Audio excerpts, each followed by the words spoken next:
Assalamualaikum warahmatullahi wabarakatuh. Selamat siang, salam sejahtera bagi kita semua. Perkenalkan, nama saya Saiful Arif, dosen program studi teknik mesin Universitas Pamulang, Kampus Serang, dengan nomor NIDN, nomor induk dosen nasional 0410119302. Saya mengabdi sebagai dosen sejak September 2021 di program studi teknik mesin Universitas Pamulang, Kampus Serang. Selama menjalankan tugas sebagai dosen, saya mengampu mata kuliah material teknik dan metodologi fisik. Pada kesempatan ini saya akan mendemonstrasikan proses pembelajaran pada mata kuliah metodologi fisik dengan materi proses pembuatan baja, yaitu steel making process. Dan di mana sebelum memulai pembelajaran, saya telah menyusun dan mengacu pada rencana pembelajaran semester, yaitu sebenarnya RPS, sebagai pedoman dalam pelaksanaan perkuliahan. Pada pertemuan ini, sesuai dengan RPS, mahasiswa diharapkan mampu menjelaskan tahapan, di mana tahapan pertama adalah tahapan proses pembelajaran pembuatan baja, memahami prinsip dasar setiap proses produksi baja. Selain itu juga serta menganalisa hubungan antara proses manufaktur dengan sifat dan kualitas baja yang dihasilkan. Adapun capaian pembelajaran pada pertemuan ini agar mahasiswa mampu, yaitu pertama, menjelaskan proses pembuatan baja dari bahan baku hingga produk akhir. Kedua adalah mengidentifikasi perbedaan proses pembuatan baja menggunakan blast furnace, yang dimana basic oxygen furnace BOF dan electrical arc furnace EAF. Menganalisa faktor-faktor dan mempengaruhi kualitas baja berdasarkan proses produksinya. Selain itu juga dalam pelaksanaan pembelajaran saya menerapkan pendekatan delivery, interaksi, dan asesmen, yang dimana pada tahap delivery saya menyampaikan materi secara tatap muka di kelas dengan mengacu pada RPS yang telah disusun. Penyampaian materi menggunakan media pembelajaran berupa slide presentasi, gambar alur proses pembuatan baja, video singkat proses produksi di industri, serta contoh penerapan baja dalam bidang teknik mesin. Selama proses ini, mahasiswa diharapkan menyimak, mencatat poin-poin penting, dan menghubungkan teori dengan praktek di dunia industri. Nah, tahapan berikutnya adalah interaksi, yaitu melalui diskusi dan tanya jawab mahasiswa diberikan kesempatan untuk bertanya, mengumumkan pendapat, serta menganalisis permasalahan yang berkaitan dengan proses pembuatan baja. Interaksi ini bertujuan untuk meningkatkan kemampuan berpikir kritis, selain itu juga berkomunikasi serta kerjasama mahasiswa dalam menyelesaikan suatu permasalahan di dalam bidang teknik atau di perkuliahan metodologi fisik. Nah, selanjutnya dalam tahap asesmen, yaitu evaluasi untuk mengetahui tingkat pemahaman mahasiswa terhadap materi yang telah dipelajari. Evaluasi dilakukan melalui pertanyaan lisan, diskusi kelas, maupun pemberian latihan soal yang berkaitan dengan proses pembuatan baja. Hasil evaluasi tersebut kemudian saya tindak lanjuti dengan memberikan umpan balik atau feedback agar mahasiswa mengetahui bagian yang telah dipahami dengan baik maupun materi yang perlu dipelajari lebih lanjut. Nah, bagi mahasiswa sekalian sebelum itu mengakhiri perkuliahan pada hari ini, saya akan menyampaikan beberapa poin yang penting sebagai kesimpulan. Waalaikumsalam warahmatullahi wabarakatuh. Terima kasih kepada rekan-rekan mahasiswa pada sore hari ini. Saya akan menjelaskan terkait tentang mata kuliah metodologi fisik, yang dimana sebagai pembelajaran yang dimana mata kuliahnya adalah metodologi fisik, yang sendiri Saiful Arif, yang dimana pada modul ini akan menyampaikan terkait tentang pembelajaran. Nah, apa sih metodologi fisik, Mas? Pada metodologi fisik apa, teman-teman? Metodologi fisik. Material, ya kita katakan harus itu saja ya. Nah, sini ada capaian pembelajaran teman-teman, yaitu teman-teman itu mahasiswa dapat memahami pengelompokan metodologi fisik atau pengelompokannya, yang mungkin dasarnya ada juga mengatakan metodologi fisik. Nah, lanjutan dari mata kuliah di mana pada pembelajaran itu masih dapat memahami, ya kan, pengelompokan metodologi fisik apa sih? Ada sebutnya baja, ya kan? Terus ada tersebut besi. Nah, apa perbedaan baja dan besi? Karbon. Nah, dari kandungan karbon, ya kan? Nah, karbon ini adalah salah satu unsur pokok yang harus pengaruh dari baja tersebut, ya, karbon. Nah, sini. Nah, terus mahasiswa dapat menjelaskan pengelompokan metodologi dengan baik dan benar. Nah, selanjutnya lagi ada yang dimana di sini adalah diagram fasa. Nah, diagram fasa ini adalah diagram Fe3C, ya kan? Fe3C. Nah, di sini diagram fasanya mungkin ini adalah warna yang warna putih. Di sini ada bentuk karbon dari 0 sampai dengan 2, 4, 6 dan 6,5 maksimalnya. Nah, pertanyaan saya, perbedaan baja dan besi apa? risiko apa? Ya kan, tadi dibilang Pak, outputnya adalah karbon sebagai pengendali. Nah, yang disebut baja adalah kalau disebut di bawah 2%, itu sebutnya baja. Kalau di atas 2%, nah, sebenarnya si besi. Baja di sini. Nah, dan itu juga di sini ada gambar-gambar. Di sini ada fasa-fasa. Nanti baja maksudnya fasa liquid, terus ada fasa liquid absolut. Apa beda sebetulnya fasa liquid liquid plus absolut itu apa berbeda mas? Jadi teman-teman harus paham dulu nih pembuatannya ini. Liquid adalah bentuk cair. Cair sebuah dari sebuah makanan liquid. Absolut adalah fasa tinggi mas. Atau maksudnya sebenarnya lebih ke tensi. Nah, di material ini nanti ada fase-fase yang ada temperatur. Di sini temperatur menggunakan Fahrenheit dari sini, ya, di sini Fahrenheit, di sini adalah Celsius. Oke, di sini 1 Fahrenheit. Dan lagi ya. Oke, dan saya ada fase-fase beberapa dari fase. Karbon itu maksudnya itu bukan hanya disebut dari karbon saja. Karbon itu sebagai pengukur, alat ukur 2%. Nah, ini karbon. Kalau ini sini adalah di bawah 2%, ini adalah di atas 2%. Sebutnya besi lanjut. Nah, ada pertanyaan sih? Cukup ya? Lanjut lagi mas. Nah, di sini mas ada namanya lebih apa ya? Ada warna-warnanya. Hampir sama dengan sebelumnya. Di sini ada sebenarnya SR dengan steel. Nah, ini lebih jelas ya, kan? Dimana tetap persentase sama. 0, 2, 4, 6, dan 6,5 sini muncul. Adalah 6,5% karbonnya. Nah, juga sudah ada fase-fase nih, kayak fase itu masih sama. Terus ada fase osmil, genetik ada, kalau lagi genetik ya, genetik ada dulu. Dan sini yang jelas nih. Oh ya Pak, kalau lihat gambar ini, teman-teman ada kasus mas, kasus tarik ini. Nah, di sini ada 1.130 fase liquid. Nah, liquid dari sebuah makanan baja.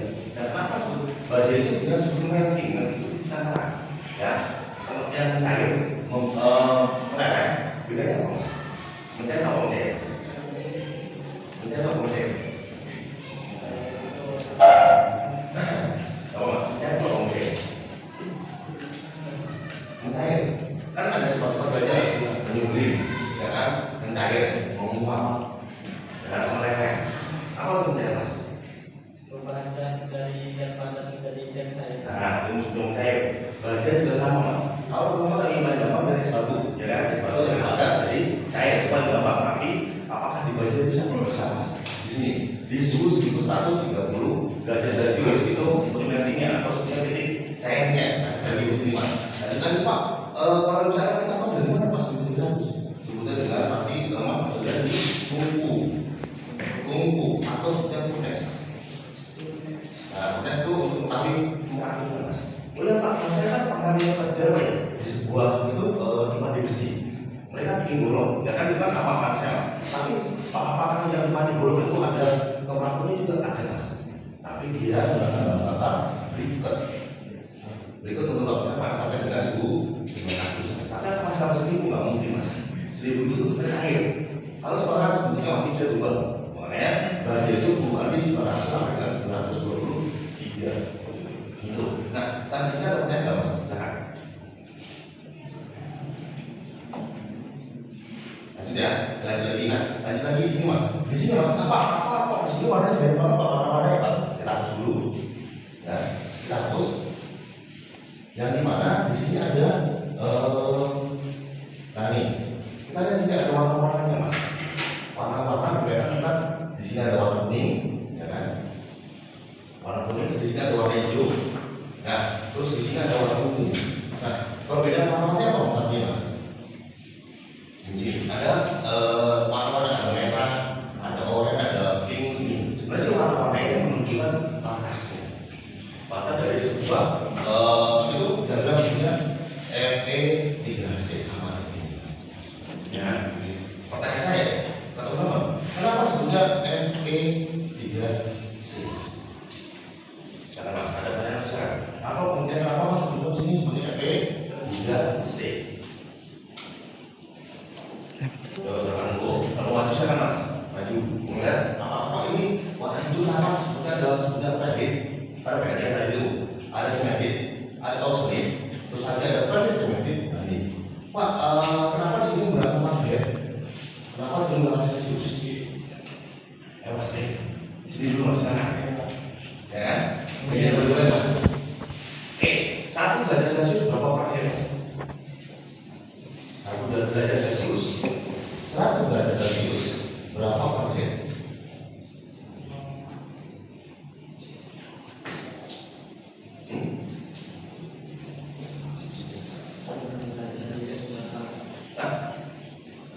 Berapa? 1 derajat Celsius berapa magnet? Sama dulu nih.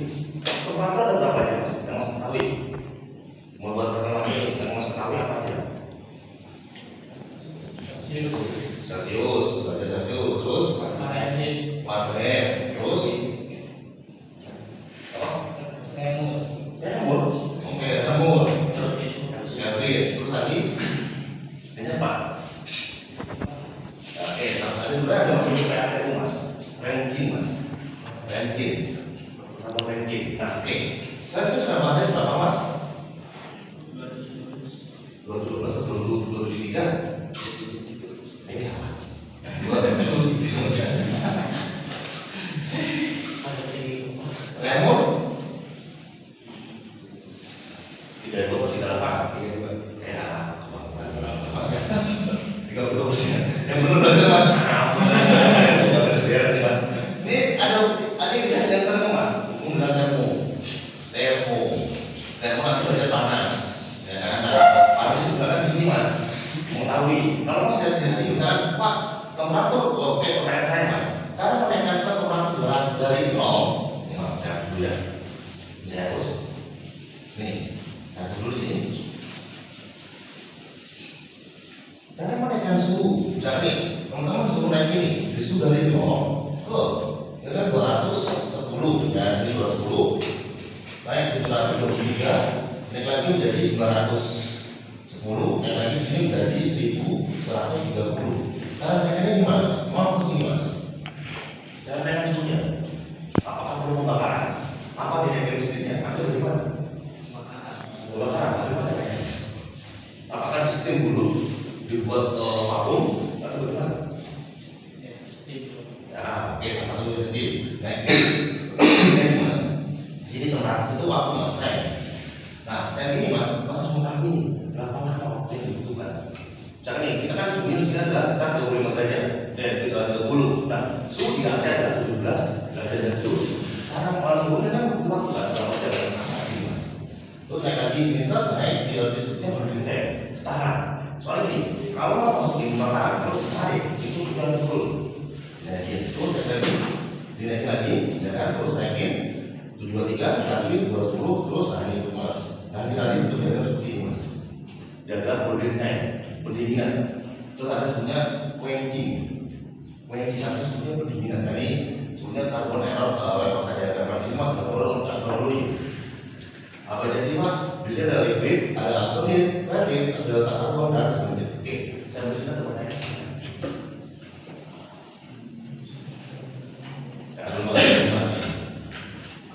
Ini ada beririsan dengan termodinamika, dengan perbedaan panas, perbedaan flow. Untuk itu kan ada tuh berbeda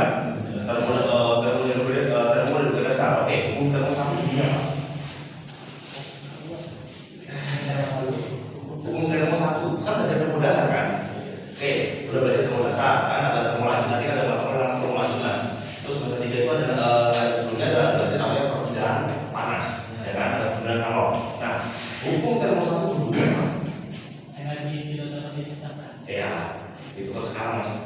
Hukum kekerasan itu kan hukum termo ada 4 mas, ya kan? Termo, ya kan? 1, 2, 3. Kalau hukum Newton, kan ada tuh, nanti dapat mencari kekuatan-kekuatannya mas. Penfer itu mencari kekuatan mas. Hukum Newton, bukan? Hukum Newton, ya kan? Newton 1, 2, 3, 4. Nah, hukum Newton 3 ada hasil reaksi nanti di panasnya mas. Oke, dan sudah ada pertanyaan? Jangan mas. Lanjut lagi ya. Nah, lanjut sini. Di sini ada explikasi yang biasa saya sampaikan tadi soal pengertian pengajaran. Ya, tadi kan ada misalnya nih, kalau saya dulu ya kemudian itu mas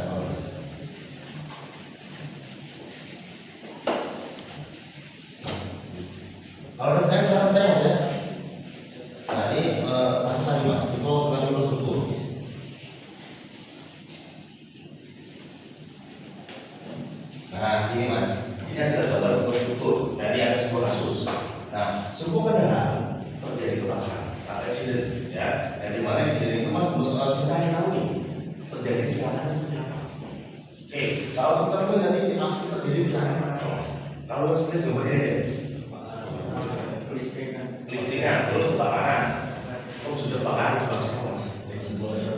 Bensin bocor, oke, mau masih ada bensinnya. Kalau naik semua mas, terus, ya? Belum khusus ya belum banget maksudnya maksud gini teman-teman mahasiswa kan malah di mata betul segini teman-teman harus tahu mengetahui dari apa tuh mengidentifikasi misalkan oh ya sebetulnya itu saya tahu pak oh ini kendaraan atau mobil ini terbakar dikarenakan apa contoh misalkan terbakar karena sengaja dibakar berbeda mas terbakar karena emang accident ya kan atau tabrakan accident yes terbakar atau juga emang dibakar atau kebocor dari bahan bakar gitu ya teman-teman sini saya simulasi teman-teman yang pertama mas terbakar karena bahan bakarnya bocor apa yang mas tak kalau mas tahu dari mana mas kalau terjadi kebakaran itu terjadi bahan bakar bocor bahan bakar dari mana mas tahu tangkinya dulu kering atau panas dari mana ya mesin oke kalau dari mesin tahu dari mana ya mas apa perlu dibongkar dulu atau bagaimana mana tahu dulu mas ya nah lanjut lagi mas karena ini kebakarannya dikarenakan overheat mesin tidak ada pendinginannya atau ada kosong itu apa bisa terjadi insiden kebakaran bisa kenapa asal mulai harus tahu dulu mas misalkan ini mas harus tahu dulu segitiga api nah segitiga api itu apa aja panas oksigen bahan sini mas yang menjadikan panas seperti ya kalau tidak ada oksigen tidak mungkin terjadi kebakaran ya kan makanya kebakaran kalau terbuka lebih mudah terhadap oksigen terus kalau tidak ada panas itu terjadi dari overheat mesin bisa terjadi ya kan terus lagi karena ada yang beberapa sembarangan itu bisa terjadi atau ban pecah gesekan iya dan ban pecah bisa terjadi mas ketikan ya kan ketika dari ban yang bisa pecah terus lagi bahan bakar adalah minyak minyak kebocoran minyak atau orang itu bisa jadi salah satu bahan bakarnya mas gitu ya terus karena ini kendaraannya mungkin penuh muatan yang mudah terbakar bisa terjadi accident gitu ya ada lagi nah sini mas kalau belajar mas nah teman-teman mau tahu bahwasannya itu ada terjadi kebakaran yang sini sebelumnya adalah teman-teman terjadi kebakaran karena mesinnya overheat ya nah pada teman-teman disuruh menganalisa sebuah struktur mikronya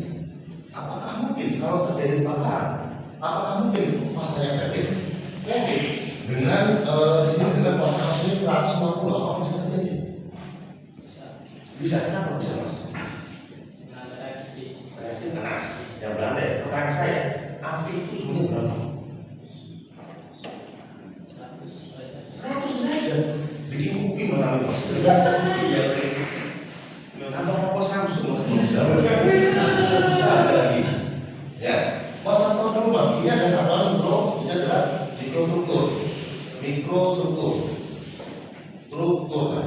mas ada penjelasan mikrostrukturnya ya kan oh iya pak ini mikrostruktur apa sih pak oh iya ini adalah batas butir nah ini batas butirnya mas batas butir nah efektif dan fair bisa terjadi 150 karena kebakaran atau terbakar isi dan sebuah kebakaran itu bisa minimal adalah suhu dengan 300 derajat karena api dengan suhu adalah api itu bisa terjadi bisa menyala itu suhunya adalah 300 derajat.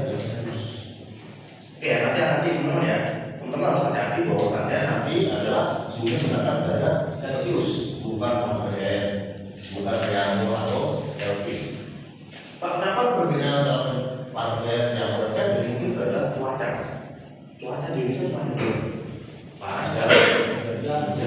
panas itu ya kalau panas udah ada cuaca dulu nah di sini mas masalah yang terjadi mas apa kalau sini terbakar tadi suhu Celcius 20 kenapa bisa Fahrenheit kenapa bisa balik nah di sini Fahrenheit terjadi karena adalah karbon ya betul Fahrenheit terjadi karena warnanya putih mas nah apakah sekarang ini terjadi kebakaran apakah sama semua merata tidak kenapa bisa tidak merata kenapa tidak merata mas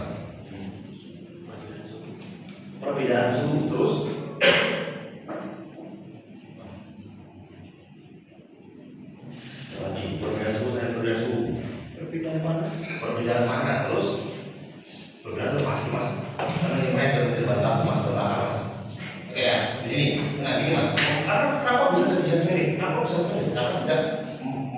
itu dengan apa mas? Ada yang terbakar lebih gede, ada yang lebih rendah dan sebagainya gitu mas. Ada lagi. Nah di sini masih jelas hampir sama dengan tadi mas. Nah di sini lebih jelasnya adalah fasa untuk di pengujian mas. Nah ini mas fasa-fasanya mas. Nah ini fasa mas. Nah di sini ada mas lebih detailnya lagi ya. Untuk telah debut terus simetrik dan sebagainya ini 6,67, 5, 4, 3, 2, 0, 1 boleh. Nah yang sebenarnya adalah di sini mas. Nah di sini situasi ini disebut baja. Ini lebih detailnya lagi. Nah ini lagi di sini ada mas bunyi house dan simetrik. Nah di sini ada 720. Nah ini dalam fasa satu detailnya sini ada PD terus house simetrik dengan suhu. Nah di sini menjadi fasa bentuk cair. Ya, dan di sini ada kartu, sini ada fasa karbon, bisa adalah ya. Artinya lagi ada di sini. Nah ini mencari kekuatan sebuah materialnya mas.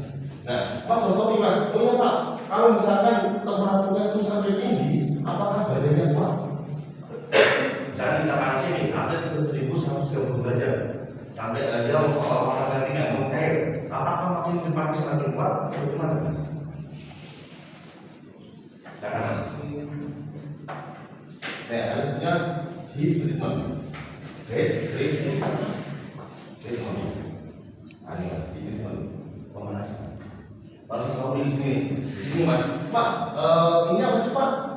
Ini adalah TSS mas, true trace strength. Nah, true trace strength itu ada benarnya mas, disebutnya belajar sekali. Pak, saya mau tahu pak, di sini ada fasa elastis dan plastis. Apa yang harus ada mas?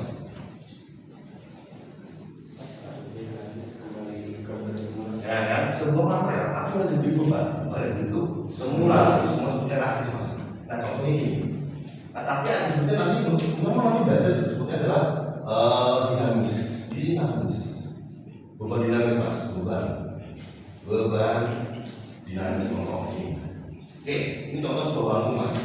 Bangku ini mas diberi beban, ya kan? Bangku ini diberi beban 80 kg, langsung, ya kan? Duduk langsung. Nah, terus berapa dapat beban itu mas? Sebuah bangku diberi beban 80 kg. Berapa kaki yang kita setiap kaki bangku? Berapa menerima bebannya? Nah, 80 dikali 20 kan? 80 lebih 40 pertanyaan saya.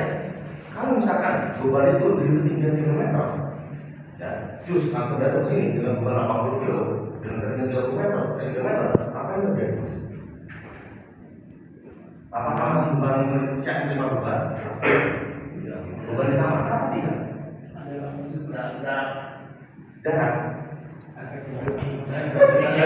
Ketiga itu mas, anomalis mas. Ya, ini kita ada beban dinamis sama beban statis. Beban dinamis naik turun. Contoh, beban kendaraan. Ada kan bahwa kecepatan kendaraan itu sama konstan 20, tadi setengah 200, sampai ada 180 ya, yang maksimal ya. Nah ini makinnya ada kekuatannya. Yang mungkin kalau metik 150 contoh ya, kalau 80 makanya. Nah kekuatan saya sebutnya beban. Ini di sini mas, secara dasar ini adalah TSS untuk statis.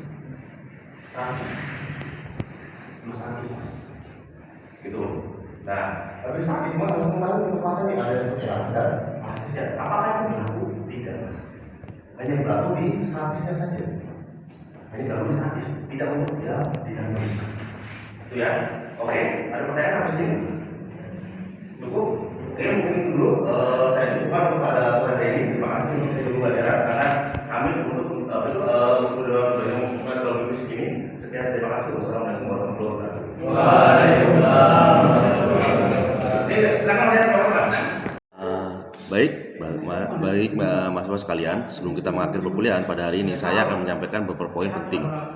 Sebagai kesimpulan, pada pertemuan ini kita telah mempelajari proses pembuatan baja, mulai dari bahan baku yang digunakan tahap produksi hingga proses pemurnian untuk menghasilkan baja dengan kualitas yang sesuai kebutuhan industri. Kita juga telah membahas beberapa metode pembuatan baja, blast furnace sebagai proses menghasilkan besi cair dari besi, kemudian dilanjutkan dengan proses basic oxygen furnace. Selain itu juga electrical arc furnace EAF dengan digunakan untuk produksi baja sebagai kertas tertentu. Nah, kita memahami bahwa setiap proses memiliki kelebihan dan keterbatasan serta aplikasi sesuai berbeda dengan jenis yang akan diproduksi. Pemilihan proses membutuhkan baja menjadi salah satu faktor penting dalam menentukan sifat mekanik, kualitas dan apresiasi produksi serta biaya manufaktur. Saya berharap setelah mengikuti perkuliahan ini, mahasiswa mampu memahami konsep serta proses pembuatan baja dan dapat menghubungkan dengan penerapan dalam dunia industri, khususnya di bidang teknik mesin atau manufaktur. Pada pertemuan berikutnya, sesuai dengan rencana pembelajaran semester RPS, ya kita akan mempelajari tentang perlakuan panas atau heat treatment, perlakuan panas baja. Pada materi tersebut kita akan membahas tujuan perlakuan panas terhadap proses annealing, normalizing, hardening, dan tempering serta bagaimana perlakuan panas mengaruhi struktur mikro. Selain itu juga sifat mekanik baja. Materi ini merupakan lanjutan dari proses pembuatan baja karena setelah baja, reproduksi sifat-sifatnya masih dapat direkayasa melalui proses penolakan panas sesuai dengan kebutuhan aplikasi. Dengan mengacu pada RPS serta menerapkan pendekatan delivery dan interaksi, asesmen diharapkan proses pembelajaran berlangsung secara struktur, interaksi, dan berpusat pada mahasiswa sehingga pencapaian bacaan mata kuliah dapat tercapai dengan optimal.